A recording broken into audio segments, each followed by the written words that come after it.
হুজুর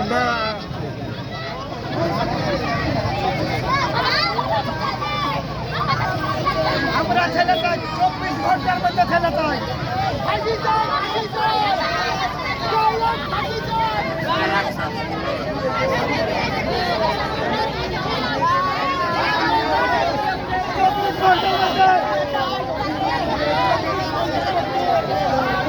পুলিশের আসামিদের কোনো বিচার হচ্ছে না।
আমরা তদন্ত পাই, ভিকটিমকে পাওয়ার পর আমরা অটোর চাবি উদ্ধার করি এবং অটো থেকে ব্যাটারিকে খুলে ফেলে সেই ব্যাটারি বিক্রি করে ফেলা হয়।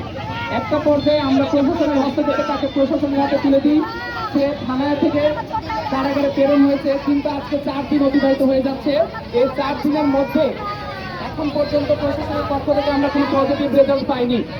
আমরা পুলিশ কমিশনের দৃষ্টি আকর্ষণ করতে চাই আপনাদের মাধ্যমে, যেন যত সময় ক্ষেপণ হচ্ছে আমাদের আশঙ্কা তত বাড়ছে।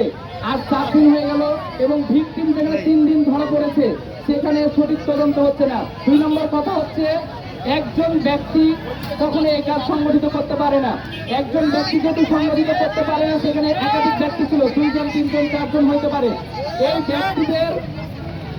এই ব্যক্তিদের অবিলম্বে গ্রেপ্তার করতে হবে। যেহেতু একজন ভিকটিমকে পাওয়া গেছে, ওই একজনকে সাথে নিয়ে বাকিদেরকে ধরতে হবে এবং প্রশাসন আমাদের বাকিদেরকে গ্রেপ্তার করে এবং যে রিজন এখন পর্যন্ত নিখোঁজ আছে তার সন্ধান আমরা দ্রুত চাচ্ছি। আমরা পরিবারগুলো থেকে একটা ছেলে 17 বছরের ছেলে যখন নিখোঁজ থাকে তখন তার পরিবারের কি অবস্থা এটা আমরা সবাই জানি।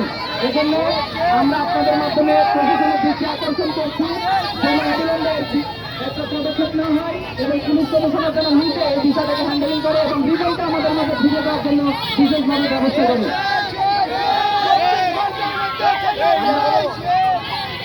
আমি এ পর্যায়ে ছেলের বাবাকে আমি কথা বলার জন্য বিশেষভাবে অনুরোধ করছি।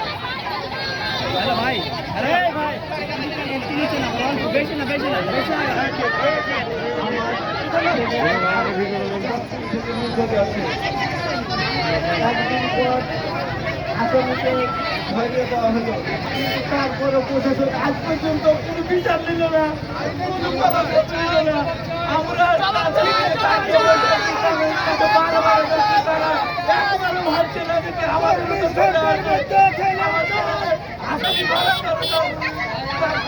বিচার করছে না। তার বাপ জানাচ্ছি, তার বাপকে জানাচ্ছি, তার বাপকে যখন জানাচ্ছি তার বাপ আমাদেরকে ভিড়টাই দিচ্ছে না।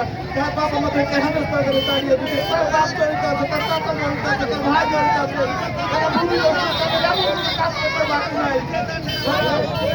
চিন্তা করে তারা আমচিল করে তারা সব কিছু করে প্রশাসনকে চাপ দেওয়া, তারপরে আজ পর্যন্ত কথা শুনছে না। প্রশাসনের কি করে